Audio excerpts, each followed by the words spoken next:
Households in Delhi or the Delhi as an average consume the same amount of electricity as a household in Germany. The problem is that it's only in the news for 3 or 4 months in the year, whereas in reality, for much of the year, the air is actually, worse than what it should be. Electricity is not there, you have a DG set. If you don't provide water, you will have uprisings. The Singapore River was like the way the Kuam is today, which is a drainage channel. Delhi, for instance, as a city, generates 10,000 to 12,000 metric tons a day. Hi, this is Amrit. We are at IIT Madras, my alma mater, and India's top university for people who like to build. We are here to meet some builders, ask them, what are you building? What does it take to build? And what makes IIT Madras the best place to build?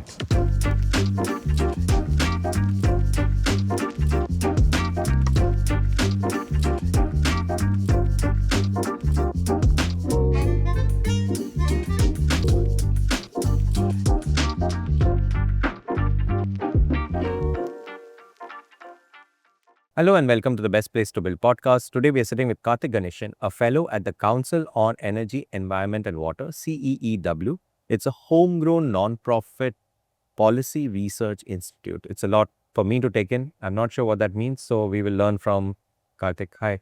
Hey, Mitash. Karthik, you were a student here from 2000 to 2004, 2001 to 2005. 6 actually. I did the 5-year program. Okay. Yeah. And we will talk about your time in campus, which was quite eclectic and Yes. quite hectic also. Yes. But before that, can you tell us what CEEW does and what is your role? So I've been with them for the last close to 14 years. It'll be 14 in May. And so I've done a bunch of different things with them. When I started, there were between 6 and 7, a team of 6 or 7. Of researchers, maybe about 5. And today we are 350 plus. So I started off sort of looking at different aspects of how India's energy system is structured and what it means for the lived experience of the population, and look at different programs. Over the course of my time here, I've looked at different programs that have tried to analyze and sort of give perspective on the people's experience, what industries do, what materials we consume, what does that mean for the footprint, and what does it mean for our role in the global effort to mitigate climate change. And having done a bunch of this stuff, I mean, I'm today in a role which is nominally called Director of Strategic Partnerships, which is the glorified fundraiser, and also trying to see how can we strike partnerships with collaborators and institutions that effectively then increases our ability to make impact. So that's what I do right now. But my research focus is, I guess, has been on, for the most part, for the last many years now, on air quality is one part of it. How do we improve air quality? How do we sort of improve outcomes for the power sector in India? And equally, I would say I'm very passionate myself about how we move people and how do we sort of create more sustainable outcomes from moving people. So transportation. Transportation, yeah. Okay, that's a lot, and maybe I have lots of more questions, but you mentioned air quality, so let's jump into it because of all the things that are in public conscience, on sustainability issues and climate change issues, air quality is at the top, at least for India. Yeah, it's a touchy topic for me. I have a 10-year-old. And you live in Delhi. And I live in Delhi, which is, in the news for all the wrong reasons for most of the year. In fact, the problem is that it's only in the news for 3 or 4 months in the year, whereas in reality, for much of the year, the air is actually, worse than what it should be from a national air quality standard perspective. Barring the monsoon season when the rain literally washes away the air. But it's not a problem of just Delhi, right? It's a problem of every part of the country, because that's the energy system and that's the economy that we have today that's resulted in this outcome for populations across the country. Now, because Delhi has specific aspects, because of its geography, because of the topography where it basically lies, the problem is accentuated and exacerbated, right? Whether it's the Himalayas, whether it's the Thar on one side, and whether it's the cold that it's actually subjected to on account of its latitude. All of these are reasons why Delhi stands out, but the systems that are propelling Delhi to be where they are pervasive. They're everywhere. So every city in India is now more private mobility dependent than they were many years ago. Management of waste in different parts of the country is as abysmal as it is in Delhi, right? There are landfills, there's open burning of waste because to get rid of it, we can't manage it. Cooking energy use in much of rural India, which of course then has an impact on urban India because they share the same air shed, right? Wherein the wind blows, it's blowing anything that's coming from away, right? So in peri-urban areas, in not so, if you're in the peri-urban area of a small town, for instance, right, of a small city, people are probably using firewood and dung cake for cooking. Only about 67% of the population, or up to about 70% of the population uses LPG predominantly. The rest don't. All of these sources, and industry. When I say industry, I'm talking about, power generation units, industrial facilities, MSMEs, which are basically, probably a forging unit, or a steel producing industry in Guduvanjiri, which is outside of Chennai, or a Gurgaon or a Faridabad. All of them are relying on some form of energy which ultimately puts out pollution and that makes its way. So it's there everywhere. Now, we need to fix this. And this is part and parcel of what is really also driving climate change in some way, because these energy sources are the ones that are actually sort of resulting in the buildup of CO2. So while the focus of our work started in looking at how do we mitigate climate change or India's contribution to climate change, because it will eventually be a big contributor cumulatively in the next coming decades. So far, of course, it's a recipient of the impact of what the rest of the world has done. Addressing all of this from the perspective of climate change also means you are trying to fix air quality, because these are the primary drivers for air quality as well. So a couple of things you said. So one you said is that there is some contribution in geography, which is that the wind blows in a certain way and there is a certain temperature profile of the north of India which contributes to. Yeah.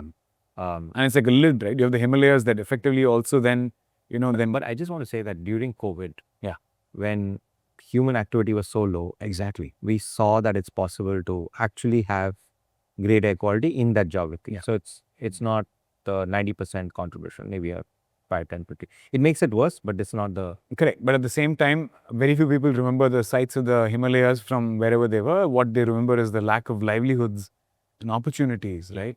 So clearly the priority for us is how we sort of win our daily bread as opposed to sort of these outcomes. But that's the thing. Which is fair. You're saying that that's not the memory of COVID. That's not the memory of COVID is the the insane amount of hardship. The ones, exactly. And the ones who were able to sort of make their daily bread sitting at home clearly, saw the benefits of what limited economic activity by way of human mobility and, excessive production actually means. Yeah. And the other thing that COVID did was, and again, I feel like you're going to say the memory of that is gone, is that it clearly distinguished between people who have good lungs and people who don't. And it put it in front of you that, if you're a healthy human being with a healthy set of lungs, then this disease is not going to affect you as much at all. But that is a memory that's forgotten. Yeah, absolutely. I mean, and and the problem with air quality is you can't see it. The problem with air quality, or for that matter, even CO2 as we're releasing it from every activity that we undertake, which uses, energy sources that we're also, comfortable with, you can't see that going into the air. And as a result, or being in the air, you just don't perceive that there's something wrong with it. I mean, in some places it becomes visceral. For instance, the fog and the smog that's engulfing Delhi now, the reason why everybody is up in arms is because it's actually visible. Yeah. But at this point, it's so dangerous that you better act. But for the much of the year, even in Chennai, for instance, in the locality where I grew up in Chennai, the prevalence of two-wheeler use, right, is so much now that I step out onto the road and, believe it or not, I can feel the sting of, that tailpipe more so than I can actually feel it in Delhi. Right, interesting. Right? Which means that the outcomes aren't great here. And I'm somebody who's, working in this. I'm very sensitive to what is it that's actually there around me, right? I'm looking out for it.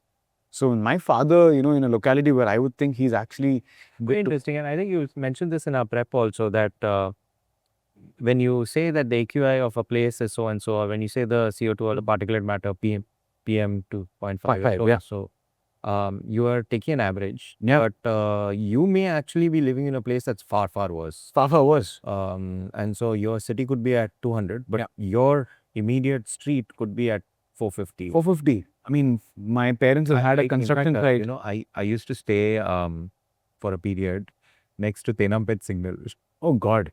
Yeah. And yeah, and now in retrospect, I feel like, oh my God, that was a really poor place to stay. Yeah, I mean, and you have to actively sort of, look out for what is it that is there and around you, and see as a community, how can I fix some of these, right? I mean, in fact, 10 years ago, if there's a place that's right next to where my parents live, the neighboring building, residential building, it's being rebuilt. They're actually using the green screen now. Imagine. Not done earlier. Imagine, it was not a common sight. So clearly, there has been things have improved in some ways. Okay, so I mean, we'll come back to that. Things have improved in a bit, but to what contributes the poor AQI in North India? What are the top 5 factors? Or like I guess it's and as I was saying, right? It's just not North India. It's any part of the country. In some parts, of course, something will be a little stand out more. But on average, across the country, industry, which is basically, manufacturing facilities and thermal power plants, for instance, contribute a fair bit. So almost 15 to 16% comes from the burning of coal, right? We also have transportation that contributes significantly in urban areas. And India is increasingly an urban country, which means that more and more people are going to be impacted by that.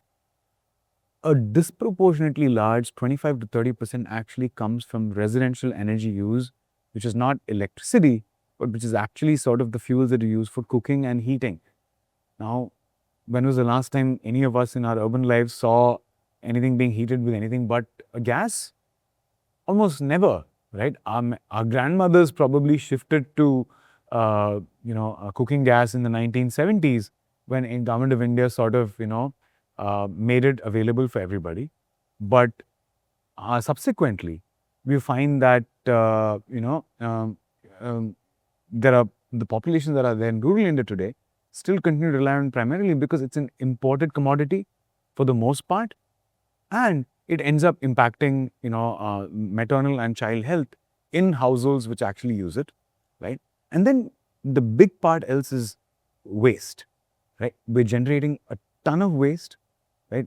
Delhi, for instance, as a city, generates 10,000 to 12,000 metric tons a day, right? Almost, anywhere between half a kilo and 700 grams per person per day. And much of that is not managed in a way that, you're recovering stuff from it. It's actually sort of going into a landfill, it's degrading, it's releasing noxious gases, or it's being burnt where it's being generated.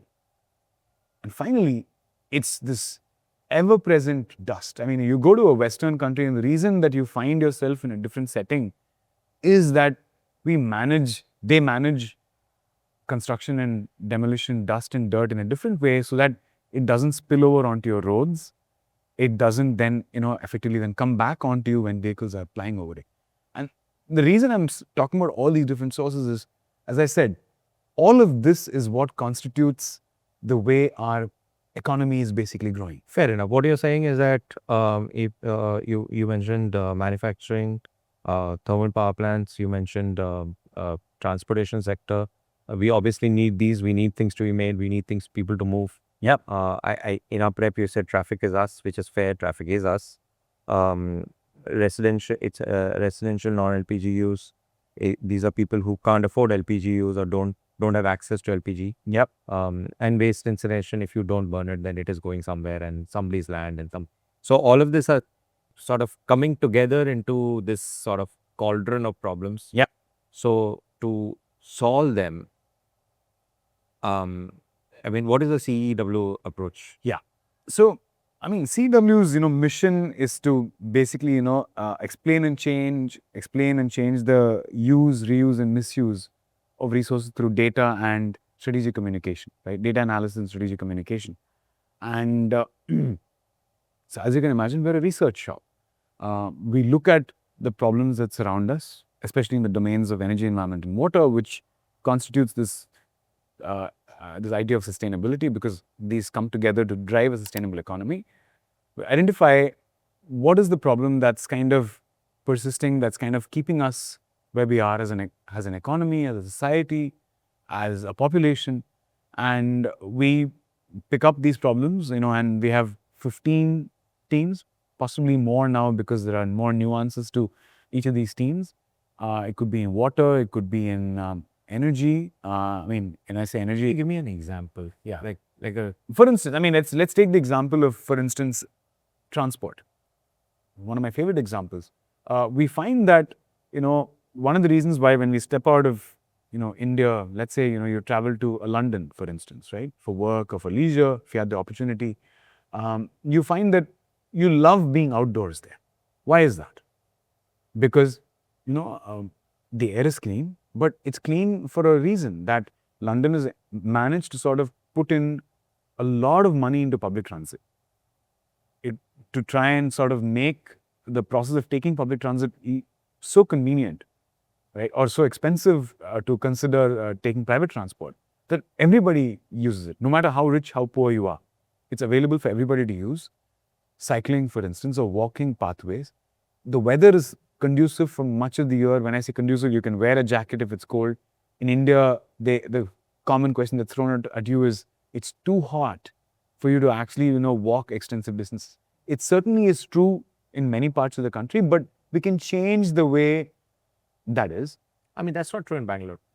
It's not true in Bangalore. Exactly. So One of the Bangalore reasons why we all flock to Bangalore, or many people flock to Bangalore, is basically for this. So, how is it that we can look at what London has achieved, and how do we basically sort of translate that to parts of the country where public transit is not available in a big way, cars abound? What kind of mechanisms do we have, or instruments do we have at our disposal? When I say our disposal, the government, to then limit the use of private transport and to promote public transit and those other features that enable people to take public transit. So would you study this and put out a white paper, for example? Is that the approach? Yeah. So, for instance, we looked at, in fact, a report that I really like, because, we spent some time understanding how India moves.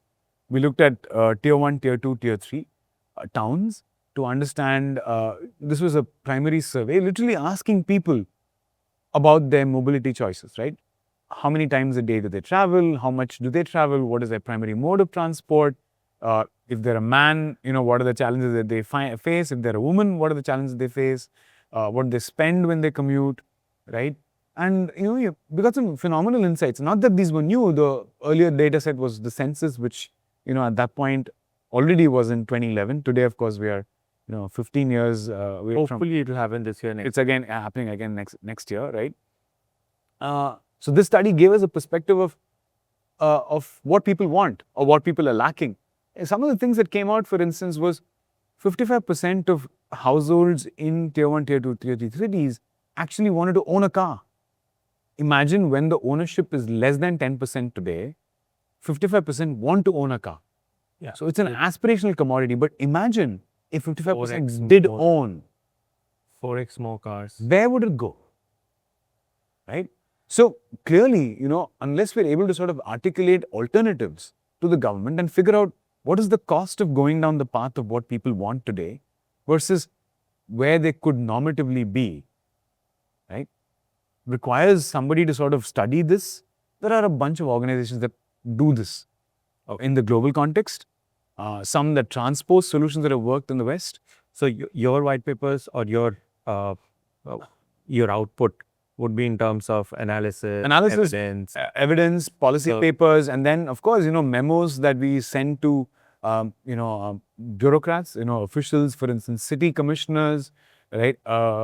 Urban development bodies. How is the flow of this? Do the bureaucrats and the urban bodies and the mayor's office or the MLA's office, MP's office, do they ask you for this? Do they tell you Yeah. study this and send it to us? So there is certainly an element of being asked for some evidence, because clearly it's not just us who's asking the questions, right? A lot of people are.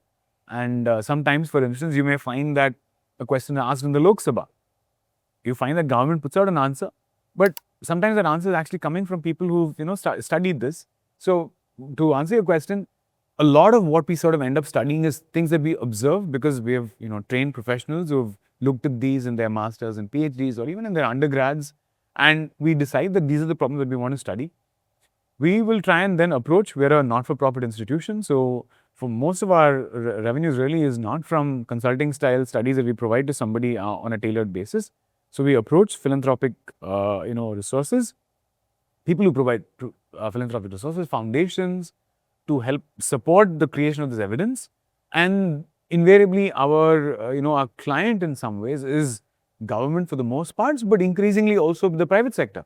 Because sometimes the private sector also doesn't have a view of what is it that is actually ailing the environment and our ability to sort of produce in a cleaner way. Understood. Especially a larger enterprise will have if there's a climate crisis, if there's a flood, if a larger enterprise Yeah. will be affected worse. And they are, while they are aware of what they're doing and what their impact is, sometimes they're not aware of the interconnectedness of some of these things. And that is where we come in to provide this, independent evidence.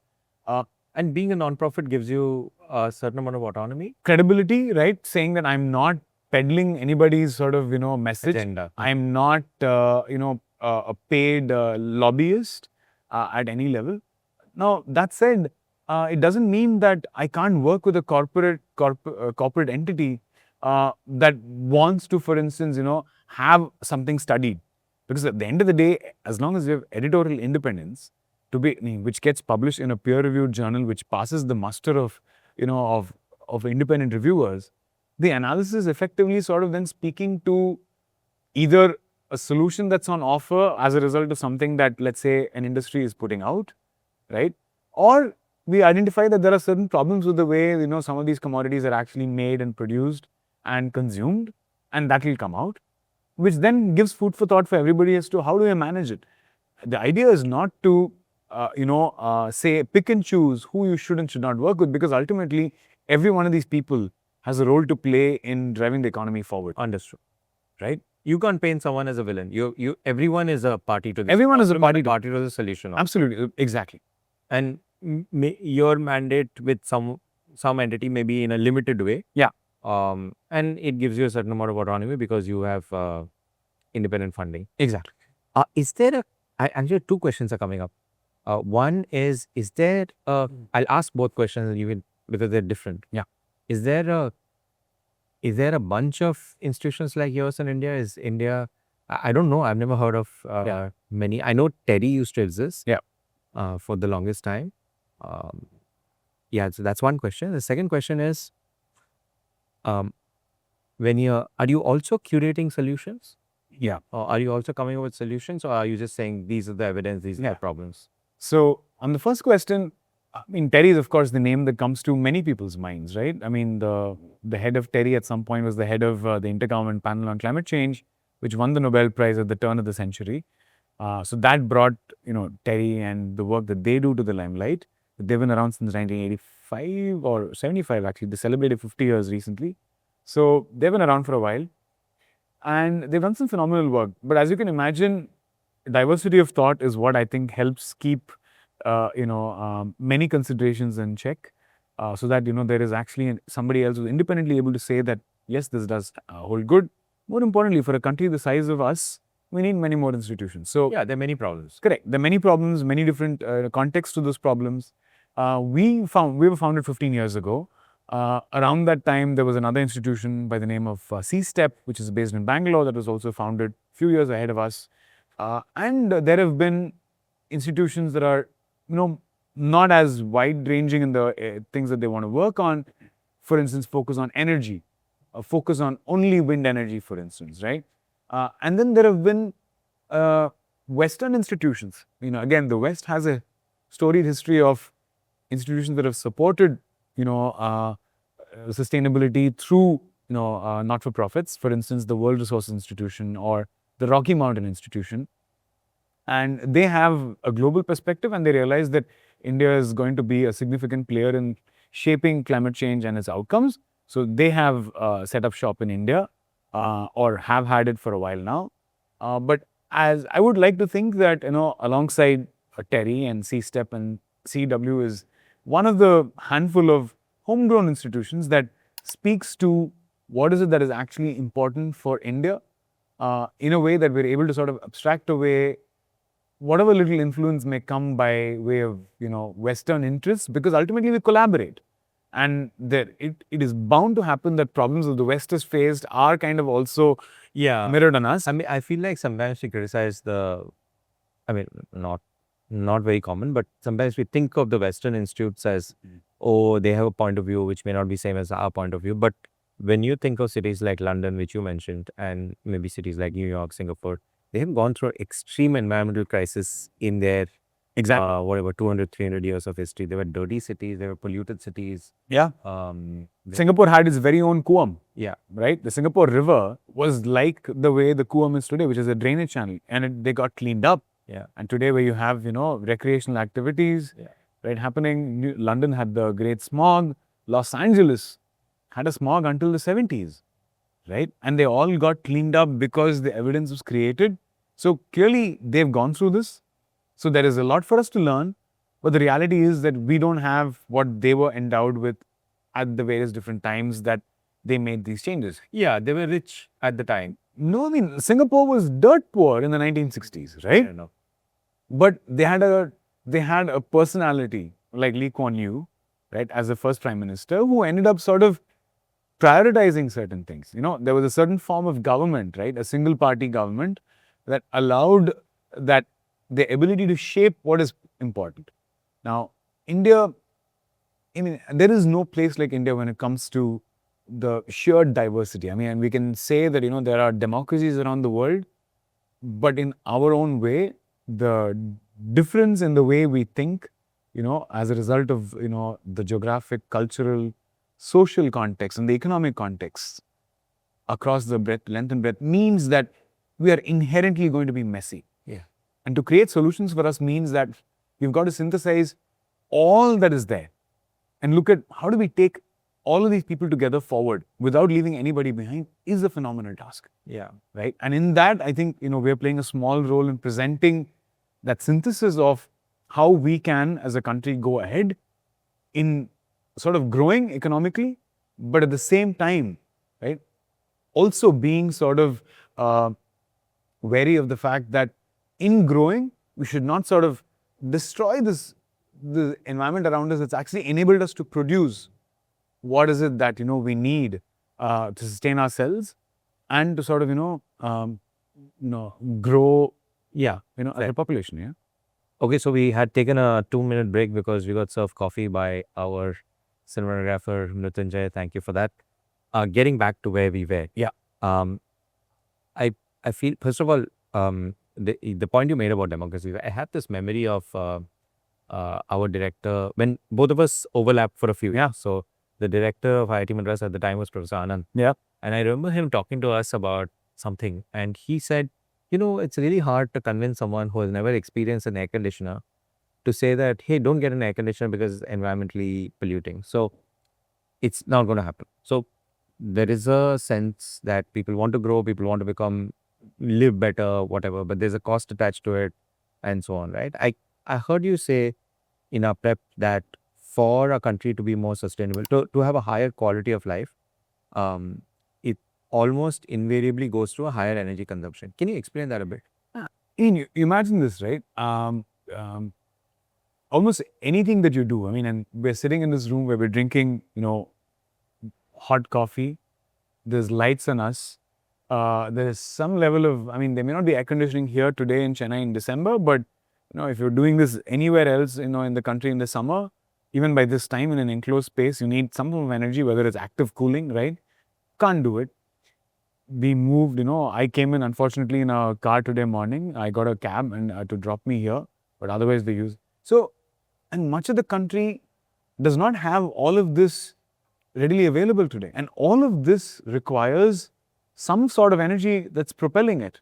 And we've managed to sort of really improve the lived experience, the quality of life of people through the provision of energy. I mean, right from vaccination, which requires, for instance, cold storage, right? That's the lifeblood of, of how we've managed to thrive, right? To, our meals, to the how do we get to places, means that, without the consumption of the energy, we can't hope to increase our well-being overall. And the future is not envisioned on the back of cutting back on absolute energy consumption for the population on average. It is going to grow. Now, what we're trying to do is trying to sort of source it in a way that is cleaner, that comes from the enormous amount of energy that comes from the sun, which is the cleanest form of energy, right? So, but ultimately, of course, driven by fusion that's happening within the sun's core. And how do we tap that? But the reality is that to tap it requires materials. Processing requires energy. Right? And to use it, again, requires more. So, so to deny... And then it becomes an engineering challenge, right? Because it is absolutely an engineering challenge. But at the same time, there is this diversity in how we consume it. My favorite example to go to is households in Delhi, or the Delhi as an average, the households consume the same amount of electricity as a household in Germany. What, really? Yeah. Because of what? Cooling? For AC, air conditioning, everything. Of course, I'm not counting the heating that's, for instance, that's separately provided. Okay. Right? But fact remains that, Delhi is now effectively at a point where it is consuming similar amounts of energy, or in that ballpark, of a developed country. But at the same time, you will have a village in Purnia, right, in Bihar or West Bengal, where perhaps there's not enough electricity that's going in there for the child in the household to study and to sort of, attain the educational levels that are needed to get them out of poverty, right? Or for that mother to basically cook on a clean flame that will ensure that she and her child aren't exposed to high levels of particulate matter. So there's this massive difference. So all of them need to be raised up. We need to figure out how do we convert the energy that these people are consuming here to the cleanest form that's available. And overall, for instance, as an economy, how do we basically ensure that not so much of the food we produce doesn't go to waste? So you go to a Western supermarket, you find that it's constantly, refrigeration is there all the time. For the most part, growing up, we didn't see, mom and pop shops have refrigeration that prevents things from spoilage, right? We also consume stuff that was produced more frequently, but the reality is spoilage is also very high in conditions like India. So if you want to avoid all of this, energy consumption has to go up. And so a lot of your research is about better use of energy. Better use of energy. As I said, explain the use, reuse, and misuse, right, of resources. Okay. Very interesting. And just for sake of completion, and maybe there's more to talk about that. It's the Council on Energy, Environment, and Water. Yeah. So, in fact, we started off as an organization that focused on water. I mean, and water is a particularly difficult problem, because before energy, we all interact with water. Even before we had the formalized sources of energy that we are very used to, water was something that we had a touch and feel for, because it's the life-giving Amrit, right? Yeah. And it's always been portrayed as this challenge of there's enough available. It's never about availability, it's about how you manage water. So research is one part of course, water, but the reality is water is now, requires institutions and people to come together in a way that is much harder challenge than energy which is provided from a source, because all of us almost have access to water beneath the ground, right, where we live, right? We're sort of almost self-producing it. Yes, it also has an energy context to it, but the institutions that sort of then control the way we, consume and dispose water are much more political, because, as I said, you can't deny anybody water. If you deny energy, they may sort of go to a fallback. Electricity is not there, you have a DG set, If you don't provide water, you will have uprisings. Where will they get it from? Where will they get it from, right? Which means that it's a challenge that is not solved easily sitting in a think tank. I think it requires far more sort of, boots on the ground, working with. And we did that. We did that in our early days. We're coming back to it. Because, sustaining, I would say, that a researcher's sort of interest and ability to sort of drive change in water is very hard. So we had a phase where, our water team sort of collapsed in some way. And then we've again, built it under, able leadership to have a team that's looking at a big problem, which is how do we look at the reuse of treated water, treated wastewater?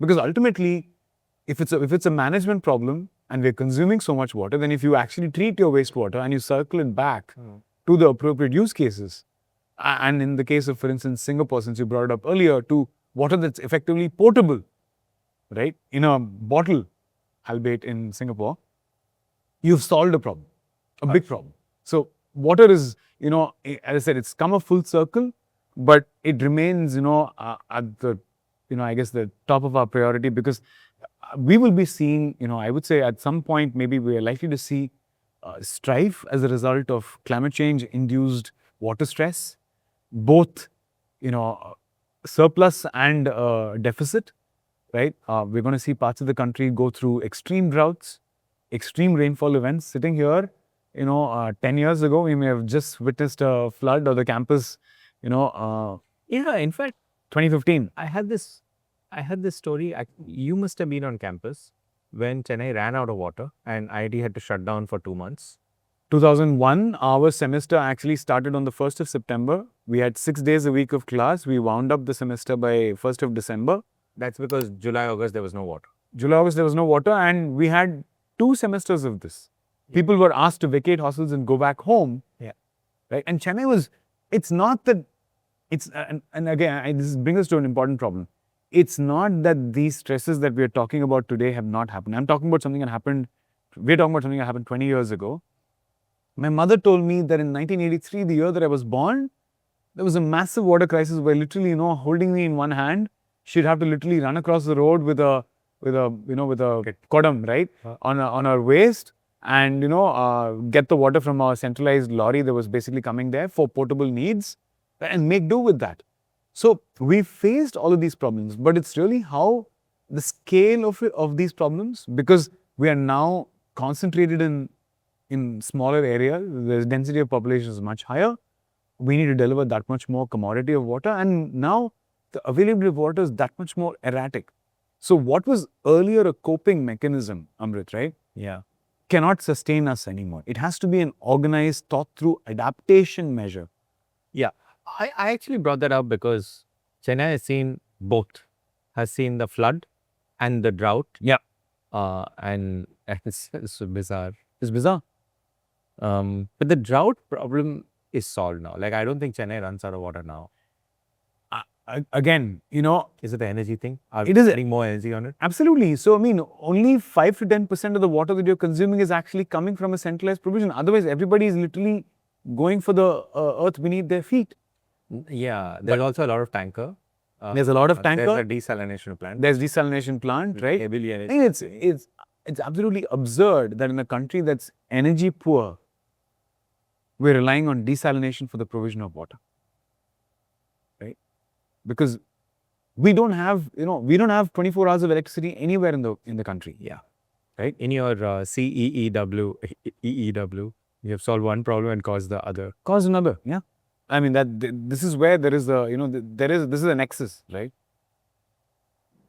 Okay, fine. Thank you for sharing so much. There's a lot more I want to ask, but I want to also move a little bit. Yeah. I have a 6-point agenda. Yep. To talk to you, and we have covered only 2, which is what does CEEW do, and a little bit about the AQI situation. I do appreciate that AQI is a national problem. Yep. But clearly, Delhi is facing the brunt of it. Cities around the world have solved it, right? New York and you said LA, and I think Beijing was very dirty at one point of time in terms of AQI. So it's a solvable problem. You think it can happen? Yeah. I mean, it goes back to CEW and what we do, right? So it's not just the research. I mean, as I said, research is done by institutions like the IITs in academic spaces. But it's really translating the research to a form where you're able to present to a policymaker what are the trade-offs of decisions that you make based on scientific evidence on different socioeconomic groups, on the environment, on interest groups like industry, right, and others, that really then differentiates us from the pure research institutes that are the technology institutes or liberal arts research institutes that talk about, people, right? So, presenting this challenge to the policymaker literally means sometimes waiting outside the offices of senior officials, of ministers, right, of elected representatives to present the ideas to them. It might sound like that's a menial task, but it's an important task because they are busy people trying to solve the problems of so many others. So, presenting this evidence is really part of this process of solving for our problems. Now, and presenting is one part of it, but effectively also telling them that how would you basically address this in a way that, the resources that are needed for this are actually available to you in this format, and this is where you would actually source the financing for that particular intervention, and what would it mean then for your ability to spend on other things, right? The trade-offs that we were talking about is really what is part of this process of solving it. And in the case of, Beijing, since you took the example of it, while the political system is something that often gets spoken of, how it's a autocratic system where, it's run by diktat. You can make people shiver in the cold and shut off burning, wood or coal or whatever they were burning. While that is one part of it, a lot of it also is the investments. How do you drive investments into the right kinds of energy, right forms of mitigation of energy, right? Putting the right forms of pollution control, whether it's in transport and industry, where is it most cost effective, right? Are we producing it or are we going to become import dependent on some of these technologies or resources? All of that is really what needs to be sorted out if India were to sort of also cleaned up like a Beijing, right? So, just to give you a quick example, natural gas is touted as something that's a silver bullet to solve in the interim the problem of what, let's say, coal puts out as air pollution, as greenhouse gases, right? So for every unit of energy you get, natural gas, lower carbon footprint.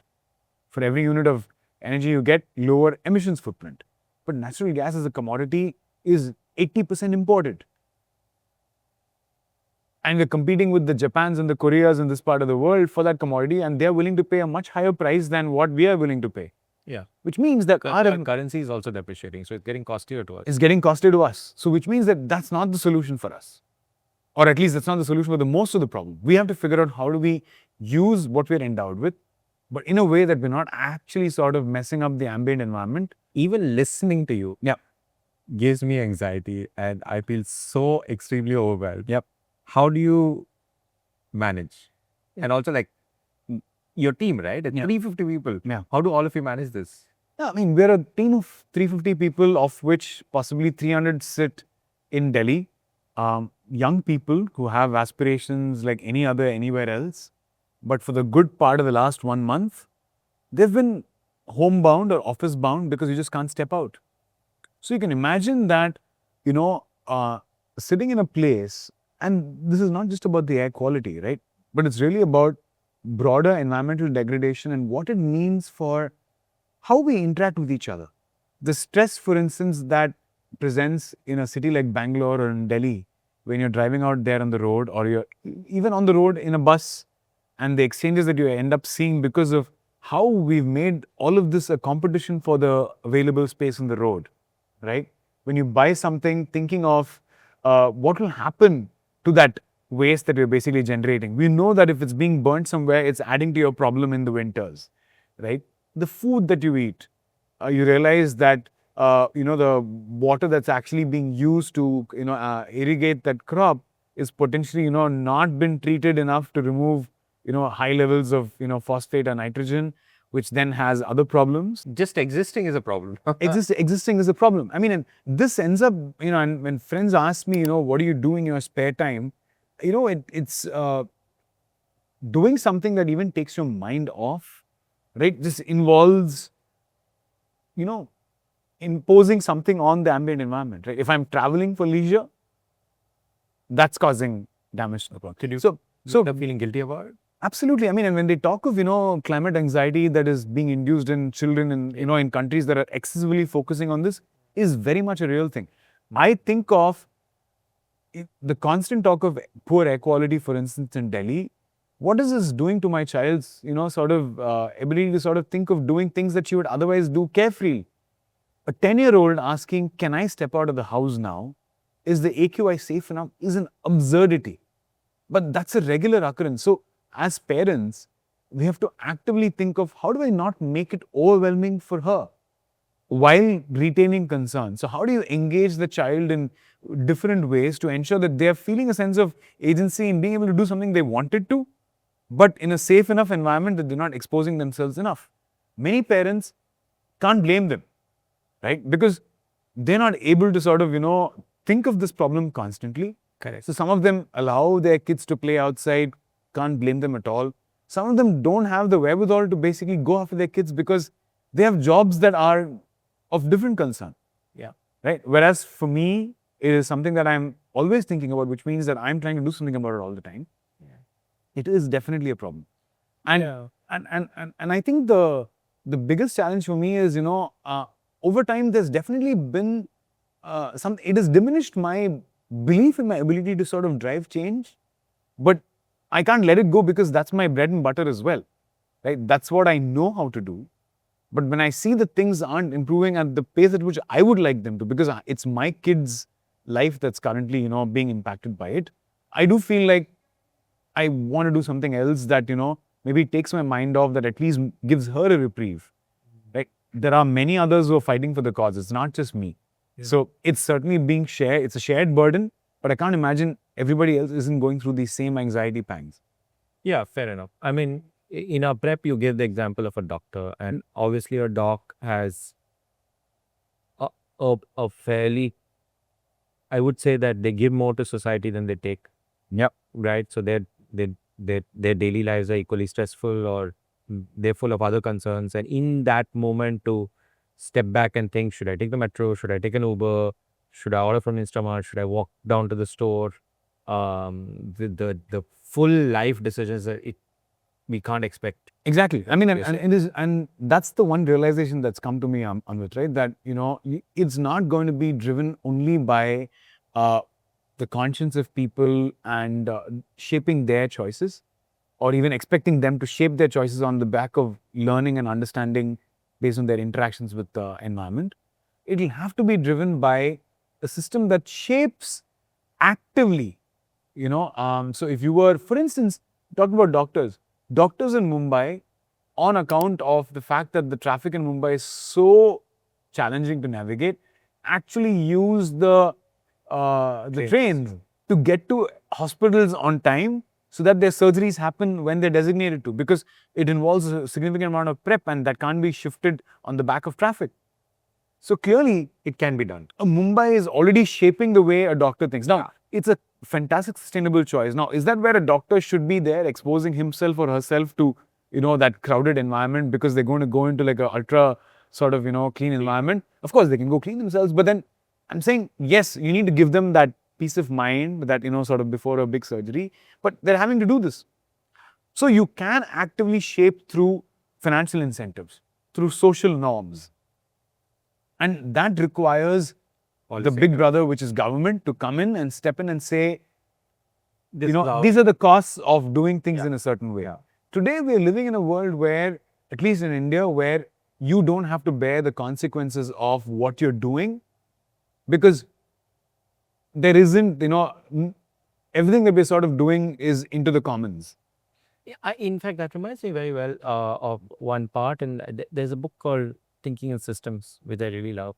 Donella Meadows. Yes. Yep. What a beautiful book. Yep. And there's a point where she says that a fisherman going into the sea and fishing for himself doesn't actually know the total size of the fish that he's fishing. So if there is a issue, like if he's overfishing, he doesn't have the awareness at that point. So us ordering from, say, a quick commerce platform and creating that amount of waste, don't actually know at that moment what is the level of waste that is there in the landfill, how much is the correct, how much more we can contribute, how much is the allowable. So there's a sort of system blindness. Yeah. And in the case of AQI, it's because it's gotten so bad, it's in our face, right? Yep. But most of the problems, it's sort of hidden underneath. And that's what you're saying. Exactly.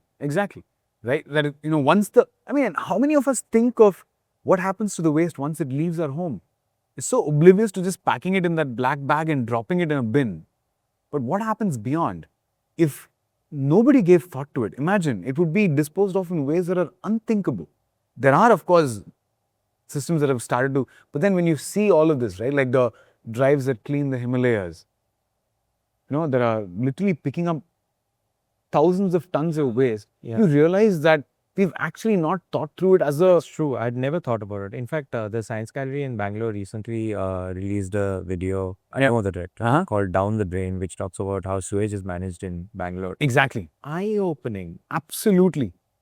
I had no idea. It is just amazing. And I think people need to see, and which is why, even the ubiquitous flush, how is it that we're actually sort of, how we use it, sizing that flush, and what does it mean in terms of considering alternatives, alternative forms of toilet. I mean, like, in a world which had water as its core, right? The amount of water that we actually use for managing our fecal waste is obscene, right? A toilet that separates urine and feces is the design that actually ought to work, because you're actually sort of contaminating both of them by mixing them together, right? By this has a resource, this has a problem, you're not able to extract either separately. You have to go through massive, massively energy-intensive process of actually treating them. Understood. That's right? Very interesting point. So if we thought about all of these problems, I think we would come up with solutions in the innovation and engineering space. And Bill Gates is famously known for having thought of reinventing the toilet. Yeah. Right? Unfortunately, the project hasn't sort of taken off in the way, but then clearly he realized that there is a problem with the way we actually use, the tiny commode. Right? So while we aren't... I don't know if I'm feeling more overwhelmed or less. So you asked, where are we? So obviously we are not in that innovation space like we're sitting in right now, where we're looking at an engineering solution. But there are times that call on even an entity like us to think of an engineering solution, because these are problems that no private sector entity is actually going to come and solve. So for instance, there were two that we attempted. There are some more underway, but ones that come to mind. Heating for keeping yourself warm in colder places, especially in places like Delhi, where you don't have the level of where warm weather actually keeps you, or enclosed spaces where you can keep warm, is through burning something, which adds to the problem. So we had a colleague of ours, who was trained in design, who came up after we discussed with the idea of a heated jacket. So can you actually come up with an electrically lined jacket, which has battery powered resistive elements that are actually heating, providing you with warmth at different parts of your body, which are amenable to sort of getting feeling cold, and precluding people from actually wanting coal burn on the road. Coal or waste or wood. Fair enough. We built these jackets, we designed these jackets, we actually had them made through a particular shop by giving the design specifications. The project was, generous enough to give us the money to trial it. We realized that it works for many reasons, but we also realized that burning and sitting around a fire is a communal thing for people who are exposed to the elements in colder conditions. Right? Watchmen share space, they're constantly in a solitary job. Coming together is a way of sort of, happens there. And you're taking that away. You're taking that away, right? But the thing is this, they're exposing themselves to something that they burn. So one, of course, is giving them the agency to make that choice. of not having to burn by giving them options. But the second is also to tell them that, burning also exposes you to levels of pollution that are actually harmful for you, right? And these are things that, you don't anticipate when you get into this journey of trying to innovate. Yeah. Right? So it still remains one of the tougher problems. Giving people heaters to use in open spaces is a crazy idea. I mean, which, restaurants in the West, for instance, have these gas-fired, standing heaters, right? Which kind of radiates heat. Yeah. In a Western context where, there is a high value you're generating from the footfall, perhaps makes sense. But in a context where you're trying to keep people warm in low-paying jobs, where you're trying to incur the minimum amount of cost, is anybody actually ever going to be able to provide heating solutions for the ambient environment? Unlikely. The Delhi government has gone ahead and done that. How well it will function, we will see. But it is needed from a humanitarian perspective. Although, just I want to move on from this, but Yeah. I want to just mention that even Western countries are having problem with heating now because it's not easy to move energy and it costs money and Exactly. I mean, and not everybody. households, in fact, one of the fastest growing expenses in the city of London is your utility bill and heating. Yeah. So, what I was asking you, how we got into this is it overwhelming for you? Yeah, I would say it is at the point where I'm more than happy to sort of have my blinders on, look at, solutions from a theoretical perspective, and perhaps at some point, draw some stories from the fact that I help provide perspective and evidence. Whether it did or did not get taken up is something that's well beyond me. Right. So I think, it's that principle, right, where, you're asking for the right level of awareness to be able to say, what, be thankful for all the opportunities where you're able to shape it, but then also be sort of, Stoic. about, what you can't change. Yeah, fair. Right. Very nice. If somebody out there wants to get into this field, Mhm. okay, actually two questions there. Somebody is conscious that I want to lead a more sustainable life. What are the changes they can make, or what changes do you think are easy to make, like without overthinking it? And second is if somebody wants to make a career change into this, Yeah. or get into this career, Yeah. then or the overall career of sustainability, how would they do that? Yeah. Let's start with the first one, which is, what can people do? Lots of things, obviously, right? Because at the end of the day, we are our own masters. But to me, it starts with just understanding, and I think there are a fair few apps, for want of a better word, that actually sort of today tell you where is your footprint. Purely on the back of your grocery bills, your utility bills, your where you fly, the tickets. Obviously you have the granted access. There are apps that are able to tell you this is your footprint. Yes, they've reduced it down to greenhouse gases and whatnot, maybe sometimes even water, embedded water. But understand that first. Get a sense of where you stand vis-a-vis the average person that you see, right? When Mahatma Gandhi says, think of that poorest person that you see and see whether something that you do will improve his lot. Yeah, Gandhi's talisman. Talisman, right? Think of not just the poorest person, but think of your neighbor. Or you'll have a sense of, what your neighbors are also sort of putting out, because these apps typically tend to aggregate and provide you a sense of where you stand vis-a-vis your immediate locality, your city, your state, your country, right? And get a sense of, okay, what is it that I'm overdoing? And focus on that. And what it'll tell you is, of course, there is, we can start with things like, for instance, food waste and composting. Right? Posting. But that said, I saw this piece of research that came out from multiple entities that said, what are the top 20 things that you can do? And this is the question that you asked me. Composting was at the very bottom. Oh, really? It made me think, oh man, this is the one thing that I have been doing religiously for the last 10 years now, 11 years now. And it's the least impactful. Not that I did not know it, but that it was small, but that it was least among all of them. What's the most impactful? I'm guessing public transport. is flying.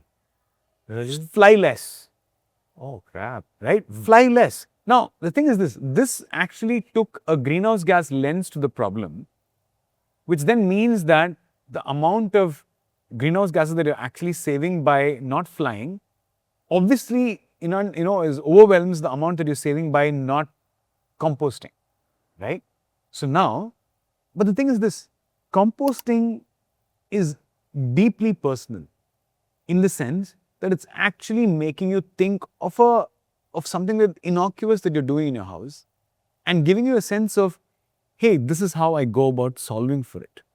I do agree. I have not been able to compost every year of my life, but the few years that I've composted, I have visually seen the waste, and that makes you think: how much did we eat? What did we eat? Why is this waste there? And Correct. It has a serial spillover effect on so many things that you do.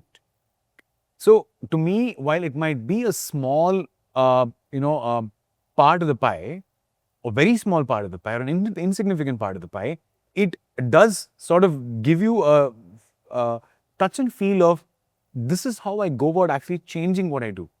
yeah, Starting at the very top, those are obvious cuts that you can make.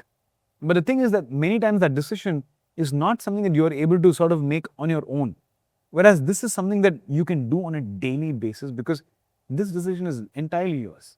okay, I got it. Right? So, as I said, I'm not going to go into all the things that you can do, but to me, things that the way you move, for instance, I mean, as I've told you, right? Like, if public transit is an option that's available to you, consider it not just because you're doing something good for the environment, but also because you are actively moving. And in fact, if you go to any one of the health influencers today, what is the one thing that they're saying?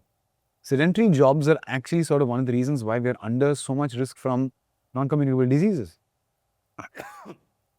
So if you can actually sort of make yourself more active on a daily basis by moving in a way that requires you to walk, to cycle, to, board, to exercise your different muscles, board a bus, get off the metro, walk up and down, do it.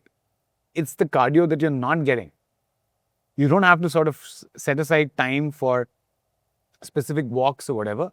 But a lot of people tend to feel like, you know what, if I compartmentalize it, I take my car, but I'll do the half an hour of walking. That's one way of thinking of it. But then if you wanted to hit both the objectives of being sustainable And being healthy, choose this. unless the AQI is above 400. Above 400. What a tragedy, right? I want to ask you a question. You mentioned this paper, 20 things, Yeah. article or a paper or something. Is that something you can share? Of course, I'll send it to you and you can probably put it up on a link that will Comments. A friend of mine actually ribs me, right? Like, I mean, I'm in Chennai often on work because we work with the government of Tamil Nadu, and every time I travel or they hear that I've traveled somewhere, first thing they'll say is, weren't you all about sustainability? Stop preaching to me about this because I fly a lot less than you do. So clearly they have a point. I mean, we are being, hypocrites in the way we sort of choose to do certain things that are convenient for us in the pursuit of something that we deem is a bigger goal. And I do that internally within my organization. And people do this about, for instance, this conference of parties, right? Where Yeah. tens of thousands of people gather, Yeah. a lot of emissions, a lot of resources spent. And is that helping the world move in the right direction? Immediately, possibly not. The hope is that people coming together in that forum and talking about things changes things for the better. But then I think we all have to evaluate, are we having a proportional impact for the footprint that we're putting out there? And talking of which, we need to plug this in. One of our, maybe even your batchmate, Ravi Shankar from Narmad, Okay, go on. his wife actually has one of those apps, My NZO, it's called, Minzo. Okay. She's actually part of the entity that actually sort of is one of those apps that helps you understand, right? My Net Zero is, I think, the expansion, but I think it's called My NZO. I mean, I'm plugging this in for no reason, but since we both are sitting here in IITM and he is from IITM, right? So that's an app that's actually available. You can check it out, right? Again, the heavy invasion of privacy in some way because it accesses it, but it's set, you can set the security levels so that, you can probably keep the Nice. yourself. But yeah. It'll be nice to know. I mean, I sometimes you don't understand, like this is a silly example, but just you live your life through, Yeah. and you know that these things are affecting those things, and it's unmeasurable and all that. The instructor want to know. So, at some point, I got this one of those patches, the CGM patch. Ultra-human, yeah. Yeah, not ultra-human, but Something else. similar. Yeah. Uh, just to understand how food is affected. I don't need to use it all the time, but after using that, I have much more awareness. So, even if you use an app for like say 2 weeks or 4 weeks, then Yeah. at least you're conscious of it throughout. Exactly. And and the question that you asked about careers in the space, right? I mean, and I myself made a transition after being in in analytics and and in the aviation industry. I worked for a consulting company that did this, and worked for an airline. Can you run us through your career? Yeah, I mean, graduated from ITM, worked for this company called Sabre Holdings. They are an entity that does operations research based solutions for very tough problems that airlines face in the way they are routing aircraft and crew, the problems that we saw unfold, right? They solve those problems. I was lucky enough to be part of a team that was building some of these solutions, existed, modifying them for the markets that we're entering, and then eventually went and moved into an airline, in the Middle East that actually used some of these tools to make decisions for a company, right? Then I realized that, life's purpose is not about, working for a narrow goal of a corporate. There are bigger pursuits. I saw that Indians were migrating, for blue collar jobs from some of the poorest parts of the country to work in some of these places. You're talking about the Middle East. To the Middle East. And I mean, I don't want to cast them as, as places where, one can't make a living. Clearly can, but they're a net importer of labor. They're a net importer of labor. But the thing is that people were going to do jobs that did not actually, give them that great a standard of living. So it made me think, what is the quality of life in India that so many actually are having to leave the country in droves to seek better quality of life outside? While immigration is something that's common, India derives an unreasonable proportion for a country of our size from remittances. And particularly, for instance, the state of Kerala that we are also proud of for having reached various human development indicators on the back of immigrant labor. Right? So to me, that means that the opportunities that are existing in India and opportunities that we discussed intricately tie with the level of energy that we're providing for some of those opportunities. You want to start a business, you require energy. You require an office building, you require it to be powered with electricity, you need some form of, heating to, if it's a shop that's selling food, if you're processing, if you're manufacturing.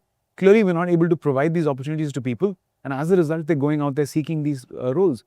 And it made me think that, what, I think here's a problem. As somebody with an engineering training in engineering, I understand this problem of, I understand the terminologies in this business. I mean, something as simple as a kilowatt and a kilowatt hour, if you're not an engineer, frequently gets, mixed, right? And, I didn't have these teething problems of, conversing with this space. I said, well, let's get in there. I went to grad school for a degree in public policy and chose to sort of just spend 2 years understanding the energy system alongside picking up, the basics of economics, of macroecon, of how economies run, of how central banks function, how public finance is, made possible. And, chose to come back to India to start with CEEW, which is a very small shop then. You mentioned there were less than 10 people. Less than 10 people. We're 350 plus today. So it must be like employee ID. Yeah, well, yeah, around that, right? I mean, few have survived, I think, over the years. So it's, from the early years, there are a handful of us that have survived from the early days. And I've, fortunate enough to sort of have the autonomy to shape the problems that have come to define what we see around us today. Okay. But when you ask me, what is the role for a person who's looking to make, of course, we're looking to recruit as an organization, but the reality is this, right? And as we spoke about this, there is far too much to be solved that lies in the hands of the people and the choices that they make, that, looking only at institutions to sort of give you the guidance is not sufficient. In fact, I've had people who have approached me who are very sort of, accomplished professionally, technically solid, who, like me, had a realization that, there is a problem with the system that we're kind of creating for our children, who've wanted to move back. Some of them, for want of my inability to sort of visualize roles for them, possibly, I said, you know what, here you are, enlightened soul that knows these are the problems. Would you be able to contribute actively in a think tank like where I am? Or would I rather have you as a co-conspirator sitting in the middle of the population, right? Using the time that you're already devoting to the problem within your household and within your own personal sphere, being a communicator of this to the community that you reside in. Sure, sure. Right? So to me is everyone change one. Right? That is to me the best model. Right? And in my own small way, I would say if I've managed to convince even 10 people to compost in the places that I've lived in, I've achieved something phenomenal. That is one solution. That could be providing, for instance, pooled mobility solutions. For instance, the office that you live in. How do you coordinate that? If people did that, they're solving that problem for those 10 people. So I think I would love for all the smartest people in the world to be working on this. But then we would not be having so many other issues and needs addressed. People would, right? Would. So, true. No. So what the avenues? Exactly. So, I mean, to me, the first avenue in this is, as I said, still remains innovating for changes in the way that you are experiencing the problem, because ultimately, that problem that you're facing is of course, is coming from a specific, lived experience. And that is not just unique to you. It is so to me, innovators in this space still are the number one, right? Okay. I think for the most part, having spent the 15 years and having described the problem, we have a sense of where the problems are, right? If I want to contribute to sustainability, then I could look at the problems and think of solutions, even if I don't join a policy tank. That's what you're saying. Exactly. And I may be better at it because that may be my training, that may be my... Yeah. I mean, it does give you a certain sort of joy to be able to sort of, I think, be able to sort of look at this and say, I can tell you all the problems are. I mean, and that's what we also know solutions in many ways, but we're not obviously able to get it implemented, right? And that requires innovation in the way you think of it technically, innovation in the way you are financing it. There are so many of our own, colleagues, classmates, batchmates, juniors who are looking at financing, for instance, right? This sustainable mobility. Because financing, for instance, an electric vehicle is very different from financing an ICE vehicle, which does not have a clear end-of-life value. That is correct. A bunch of our... So, Likki, for instance, right, from Mandak, or Hemant from... I don't think he goes by that name anymore, right? So, are all in the space of basically creating new instruments. So, also Hemant, Judy, is also very much in this space, right? So, these are ways in which they are figuring out how to actually be in this space. And I'm always looking to sort of, leverage. And I think that's one of the best things of having gone through a place like IITM, right? Yeah. I mean, as I'm talking to you, I'm thinking of more people. There's also Vinay, who's doing something in the afforestation space. Yeah. Caesar, right? Correct. Yeah. A bunch of people working in this too, because they've all realized, after, in fact, I remember he went in to look at electricity storage was the thing that I think they all started looking at when they were in grad school. I remember some discussions on social media or wherever, right? At that time, it felt like you can actually store electricity in large quantities, and today that's 15 years. Yeah, it's there. Yeah. It's there, right? So innovation, certainly, right? It's being, if you're speaking to the technology world, for sure, but there's innovation in finance. There's innovation, there's in the way you're thinking about... I want to just stop on that. Because as an engineer, the fact that you can store energy is like a solution to a lot of problems. I don't think people outside get that. Like, for instance, a solar plant, because it gets energy only for like 8 hours a day. If you were to connect it to a robust battery system, that means that the supply side and the demand side are dealing. Yeah.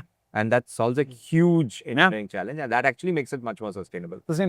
It does. At the same time, for instance, you're looking at the materials that are required for this are not easily available everywhere.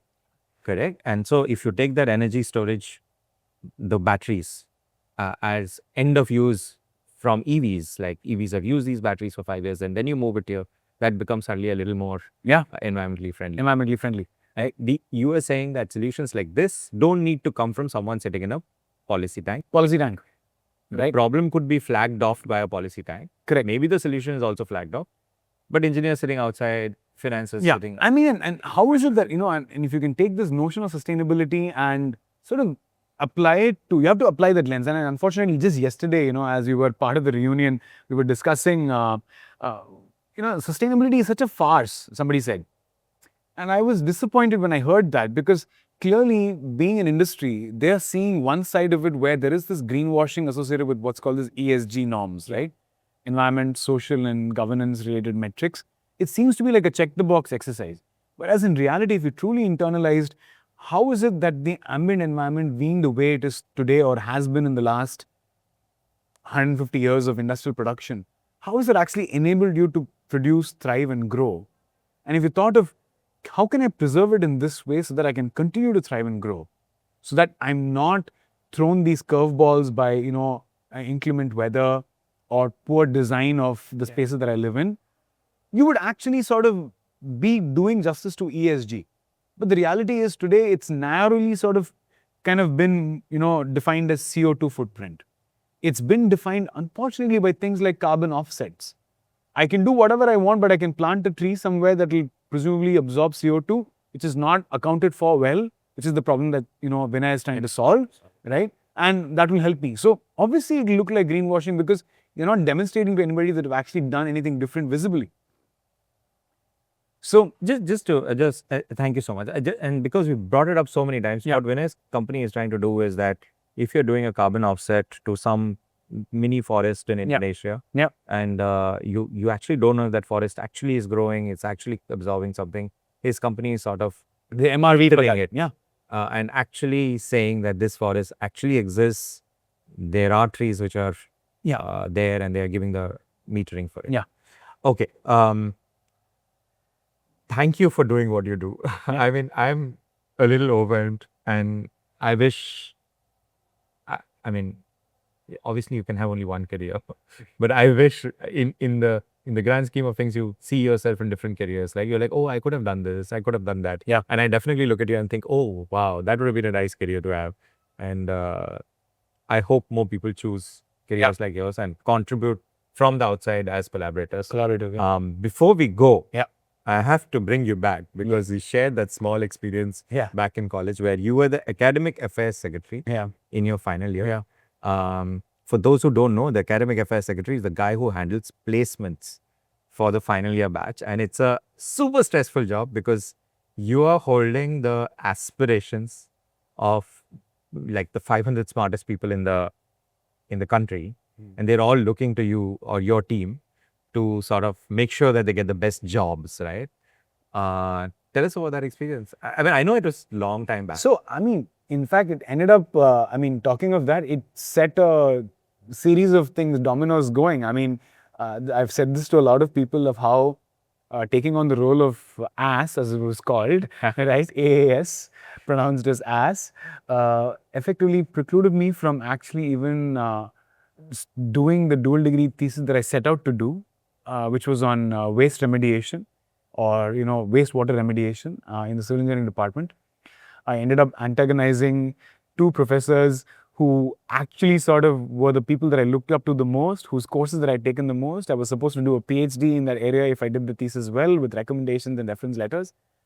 All of that went down the drain primarily because I realized that I had made commitments as AAS to help overhaul the placement system, because until then, it was like a sort of like a manual task that the placement office was doing. Even though it was a spruced up office, the process of soliciting resumes, and sort of filtering them, ensuring that people, were able to sort of see the priorities of what options were available to them, ensuring people who got placed got taken out of the system actively was done in a seamless manner. The placement team is like a mini Naukri.com. Exactly. Campus. Right. And in fact, that was the first year, with the help of folks like Manu from our hostel, who we developed like a website and a repository where people could actually sort of, look at the jobs that were on offer, put your resume in, edit it, on the back of what was needed for this particular, company, and give people a sense of, who all has been placed, what the scene is, who's coming, and more importantly, trying to ensure that, we're not just this, labor shop that's sending, at that time in the mid 2000s, a lot of the jobs were still getting into like the IT shops, right? Infosys. Nothing wrong in that. They've all gone on to do phenomenally well. But at that time, there was the sense that, is this what sort of, well-trained engineers from across disciplines ought to be doing? I mean, I am not saying that. I don't think we did a great job in moving them to the Lehman Brothers and the Nomuras and the Deutsche Banks of the world back then who came to recruit. But it set off a career pathway that was aspirational. And today, looking at the reunion, the number of people who remain in finance is so many. So clearly, a lot of people, I mean, and that could have also, of course, on the back of the business degrees that they did, but we were also catering to an aspiration of moving away from sort of, the usual jobs that Insti was seeing. It was a phenomenal Where what you're saying is that early 2000s, the jobs were, first of all, I think IT at the time had this idea that Indian engineers should be employed in Indian companies. Yeah. Was yours the first batch which allowed foreign companies to recruit? I think it was fortuitous, it was two things coming together. And at that time, I think the banking industry realized that there was this great talent pool. Up until that time, I think IIT Bombay, given its center as the financial hub, was attracting talent. We managed to do it in that one particular year because we actively reached out to a lot of these entities and said, we would like you to come to IIT Madras. We've got similar, talent to what you're seeing in other places. Why don't you come in here? So a lot of them replied and they came in. As you are saying, yes, I'm thinking, is this who you are? You take other people's problems to make them your problems? And I mean, obviously you I mean, and in fact, a bunch of guys, I remember approx Vinay from our hostel, right? I mean, I told him, and he was writing I think he was thinking of or writing CAT. He eventually went to IMA a year after Insti. He was saying, KG, you should be doing an MBA. I mean, at that time, I looked down at the MBA, right? The lowly. I mean, I felt like it was a disservice to having gone through an engineering program for 5 years. I said, I'm not going to do it. But then he said, you're so good in these people-facing roles.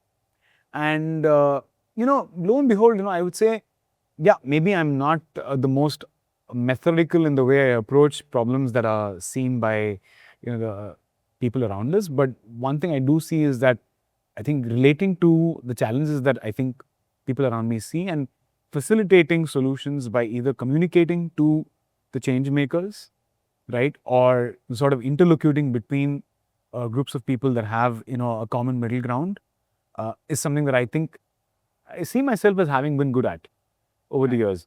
And there's a lot of empathy all around for every person in that. Yeah. You ask my wife, she might say that that's one thing that I lack. But well, I would say in positions where I'm not directly affected, right? I guess in some sense, it is just being able to objectively see it, not see it with you in that frame. Right. Even that, I would say, is something that I've managed to sort of maybe do. And I think, as I said, your experience of having seen the way things were, right? Like having grown up in an environment where, as I said, there was plenty. But also, we grew up in this campus, 5 years in this campus. How can you not love nature? Right? Exactly. I mean, in how fact, can you not feel for it? Yeah. I got to love bird watching through a friend who picked up bird watching through the community here at IITM. And today, one of the reasons why I'd love to see our commons preserved is because, we share it with so many other creatures. Yeah. So, certainly, I think that this has had a lot to do. And cycling all those years and walking all those years from classroom to this has made me realize that, it's a fun thing that kept me, that wiry frame. And I hopefully, you do that and you'll keep remaining wiry. Yeah. Thank you so much, Karthik. KG. Yes, everybody knows you as KG. Thanks, Bondu. Thanks. Okay, so that's all we have for today. It was a lovely conversation. Please follow the work that CEEW does. Follow Karthik. They're on LinkedIn. They're on all the social media channels. Karthik had a podcast earlier. They have, I think, about 15, 20 episodes. I wish I had 15, 20 episodes. We actually recorded more, but we actually managed to only produce one set that actually speaks to air quality. So if you actually want to know what the challenge is, it's a very, high production value podcast called Peak Planet. We will revive it hopefully someday soon, but at least the episodes that exist give you a sense of how you can think of the air pollution problem even if you're not in Delhi. Nice. If you like this podcast, please like, share, subscribe, leave a comment, and we'll try to see if you have questions for Karthik. We'll try to see if he's available later to answer them in the comments. Thank you. See you next time.